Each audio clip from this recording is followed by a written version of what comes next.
Good morning అండి అందరికీ. Night అంతా ఇక్కడ స్టే చేసామన్నమాట. ఇప్పుడు చూస్తున్నారు కదా వెనకాల. ఇప్పుడైతే కూర్మ గ్రామం అయితే వెళ్తాము. ఇప్పుడు మీకు అక్కడ గ్రామంలో విశేషాలు ఇవి చూపెడతాను. కూర్మ గ్రామం చాలా స్పెషల్ అనమాట. గ్రామంలో చాలా నాగరికత, అంటే 200 yearsకి బ్యాక్ ఎలా ఉండేవను ఇప్పుడు కూడా అలా ఉంటున్నారంటండి. మీకు వాటికి వెళ్ళిన తర్వాత చూపిస్తాను. ఇప్పుడు మన టెంట్ అయితే తీసేసి ప్యాక్ చేసుకుని బయలుదేరదాం. అంటే ఇంకా బ్రష్ అయ్యి చేసుకున్నాం కానీ స్నానం అయితే చేయలేదు. వెళ్ళేదారిలో ఏమన్నా కుదిరితే స్నానం చేసి అప్పుడు బయలుదేరదాం. మనం కూర్మ గ్రామం వెళ్తున్నాం కదండి. దారిలోనే శ్రీముఖలింగం విలేజ్ అండి. శ్రీముఖలింగేశ్వర స్వామి ఆలయం కూడా ఉంటుంది అనమాట. ఆ ఆలయం వచ్చేసండి 2800 సంవత్సరాల క్రితం అయితే కట్టారంటండి. అప్పుడు ఎలా ఉందో ఇప్పటికీ అంతే అదే విధంగా ఉందండి. అవి మాత్రం చెక్కు కూడా చెదరలేదంట. మనం ఇప్పుడు వెళ్ళి విజిట్ చేద్దాము. అసలు ఏ విధంగా ఉంది ఏంటి అనేది చూద్దామండి. నేను ఆ టెంపుల్ గురించి అయితే ఎక్స్పెక్ట్ చేయలేదండి.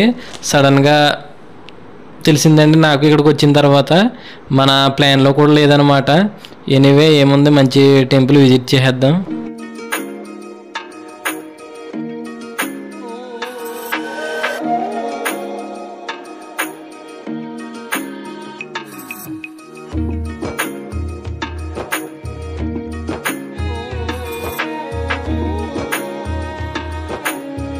చూస్తున్నారు కదండి, నిన్న నుంచి అయితే స్నానం అయితే లేదు మనకి. ఇక్కడ కూర్మ గ్రామం వెళ్ళి దగ్గరలో ఉందన్నమాట. బాగుంది ప్లేస్ అయ్యి కూడా. ఇక్కడ ఆగాము, ఇక్కడ స్నానం చేసి వెళ్దామని. వాటర్ కూడా చాలా తేటగా ఉందన్నమాట. ఇక్కడ నుంచి కొనంత లెక్క సిమెంట్ అయితే చేసి ఉంది. ఇంకా ఫ్లోర్ కూడా సిమెంట్ చేసి ఉంది, బాగుంది. ఇంక ఇక్కడ ఆగాం.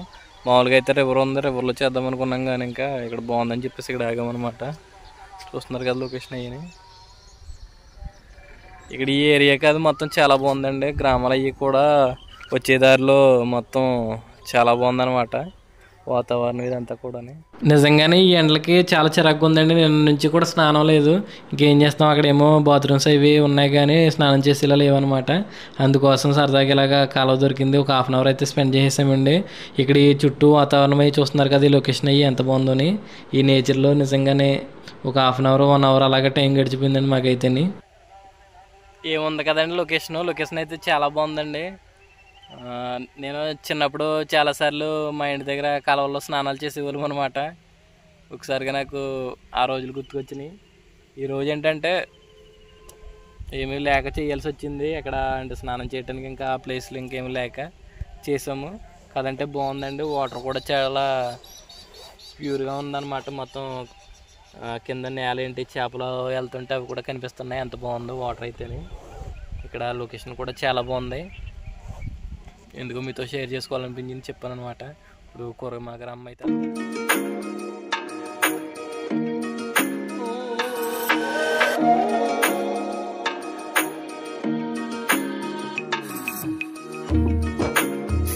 ఇక్కడ చూస్తున్నారు కదండి. ఇక్కడ వచ్చేసి ఎక్కువగా జొన్న పంటలు అయితే పండుతాయంట. వరి కూడా బాగా పండుతుంది. వరి తర్వాత ఏంటంటే జొన్న బాగా పండుతుంది అంట. చూస్తున్నారు కదా, బాబాయ్ గారు అయితే 10 ఎకరాల వరకు వేసారంట పంట అనేది. ఇక్కడ వరి కూడా బాగా పండుతుంది అంటున్నారు. అవి ఎండబెడుతున్నారు అనమాట. ఒకవేళ పంటలు ఉంటే కనుక అవి కూడా చూపెడుతుంది. కానీ పంటలు లేక ఇప్పుడు మామూలుగా పోసేసిన తర్వాత మనం వరి ఎలా ఎండబెడతామో అలా ఎండబెడుతున్నారు అనమాట.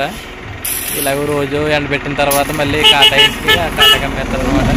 ఇక్కడ అచ్యుతాపురం అంటండి. ఇది ఇంకో 3 కిలోమీటర్లు వెళ్తే మనం కూర్మ గ్రామం అయితే చేరుకుంటాము.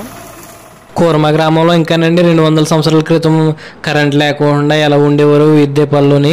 అలాగే నెట్ సౌకర్యం కానీ ఇంకేమీ లేకుండా అప్పుడు ఎలా ఉండేవారు, ఆధునిక పరికరాలు ఇవన్నీ కూడానండి. అదేవిధంగా మనకి కూర్మ గ్రామంలో ఉంటారండి. మనకు ఆ విలేజ్కి వెళ్ళి ముందే ఇలాగ మనకి పల్లెలు అనేవి తగులుతూ ఉంటాయి అన్నమాట. విలేజెస్ చూస్తున్నారు కదా, అప్పుడు పనులు ఇవి అలా ఉంటాయి అన్నమాట. మీరు ఇవి కూడా విజిట్ చేసుకుంటే వెళ్ళొచ్చు. చాలా బాగుంటుందండి ఆ గ్రామానికి వెళ్ళి దారి ఇవి అంతా కూడా. ఇప్పుడు మీరు చూస్తున్నారు కదండి శ్రీముఖలింగేశ్వర స్వామి టెంపుల్ అండి. ఇది వచ్చేసి శ్రీముఖలింగం విలేజ్లో ఉంటుందండి. మనకి శ్రీకాకుళం నుంచి ఈ టెంపుల్కి రావాలంటే కనుక 50 కిలోమీటర్ల దూరంలో ఉంటుంది అనమాట. ఈ ఆలయానికి చేరుకోవడానికి అండి 1.5-2 గంటల సమయం అయితే పడుతుందండి. ఈ ఆలయం వచ్చేసండి 9వ శతాబ్దంలో కట్టారండి. 100 సంవత్సరాలు అయినా కూడా ఏమాత్రం చెక్కి చెదిరిపోకుండా చాలా బ్యూటిఫుల్గా ఉంటుందండి ఈ టెంపుల్ అయితేనే. ఈ టెంపుల్ ఆర్కిటెక్చర్ గురించి ఎంత మాట్లాడుకున్నా తక్కువేనండి. అందరూ విజిట్ చేయవలసిన టెంపుల్ ఇది. అప్పట్లో ఈ ఊర్లో జైనులు బౌద్ధులు కూడా ఉండేవారు అంటండి. వంశధార నది ఒడ్డిన కళింగ రాజ్యం సామ్రాజ్యానికి చెందిన రాజులైతే కట్టించారంటండి ఈ టెంపుల్. ఈ ఆలయానికి ప్రత్యేకత ఏంటంటేనండి శివులింగం ముఖమాకారంలో ఉంటుందండి. అందుకే ఈ ఆలయానికి శ్రీముఖలింగం అనే పేరు వచ్చిందనమాట. ఈ గుడికి ఇంకో ప్రత్యేకత కూడా ఉందండి. ఇదే ఆలయంలో ఇంకో 3 టెంపుల్స్ కూడా ఉంటాయండి. మధుకేశ్వర, సోమేశ్వర, భీమేశ్వర రూపాల్లో శివుడు ఉంటారండి. దక్షిణ కాశీ అని కూడా అంటారండి. ఒకటి తక్కువ కోటి లింగాలు ఈ ఊరి చుట్టూ ఉంటాయి అంటుంటారండి. ఈ గుడి గురించి శ్రీకాకుళంలో ఉండే వాళ్ళకైతే బాగా పరిచయం ఉంటుందండి. కానీ మీలో ఎంతమందికి తెలుసు, కొత్తగా ఎంతమంది తెలుసుకుంటున్నారనేది కూడా కామెంట్ చేయండి. శ్రీ ముఖలింగేశ్వర స్వామి ఆలయం గురించి ఇక్కడ పంతులు గారు అయితే ఒకరు ఉన్నారండి. ఆయన మాటల్లోనే తెలుసుకుందాం అసలు ఈ గుడి విశిష్టత ఏంటి, ప్రత్యేకత ఏంటి అనేది కూడా మొత్తం ఆయన మాటల్లోనే వివరంగా తెలుసుకుందాము. ఇక్కడ ఏంటంటే బాబు, ఒకటి తక్కువ కోటి లింగాలు ఉంటాయి. ఈ ఒకటి తక్కువ కోటి లింగాలు ఏంటంటే 5 కిలోమీటర్ల దూరంలో ఉంటాయి.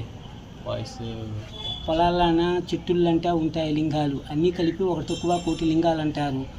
అలాగే ఇది దక్షిణ కాశీ, అది ఉత్తర కాశీ. ముఖముని చేతే ముఖలింగేశ్వరుడు అని పేరు వచ్చింది. ఇది విప్ప చెట్టు మనకి భద్రాచలంలో విప్ప పువ్వులు ఉంటాయి. ఆ ఆకారంతో విప్ప పువ్వు ఆకారంతో ముఖలింగేశ్వరుడు ఉంటాడు. స్వయంభూ పుట్టాడు ముఖలింగేశ్వరుడు. అలాగను వెనక భాగాన గోలేం ఉంది, వెంటట గోలేం. ఆ గోలేం అంటే ఈ ఊరిలో కుమరనాగన్ ఉండేవాడు.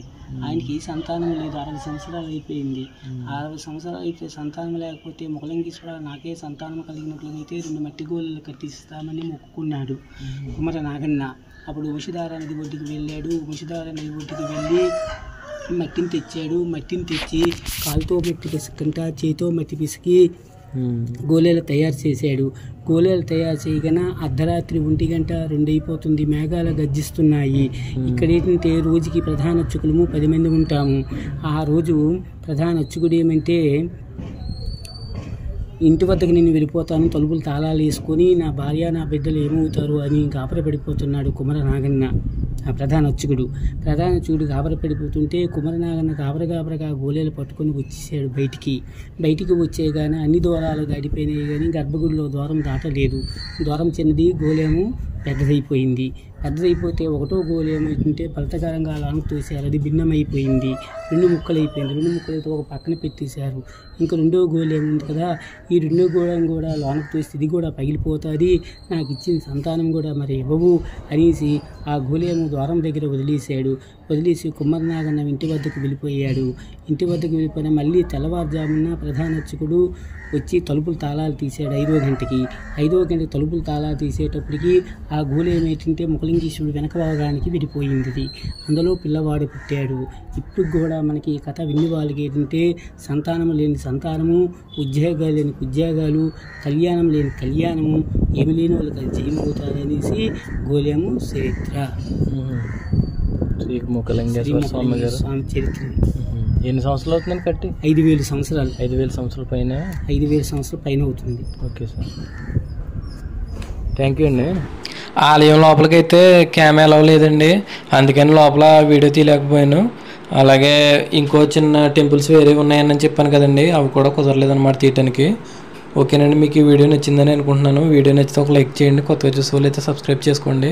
మీ లైఫ్ ఆఫ్ గోదావరి ఇంకా సపోర్ట్ చేశారండి, ఇంకా మంచి వీడియోస్ చేస్తూ ఉంటానండి.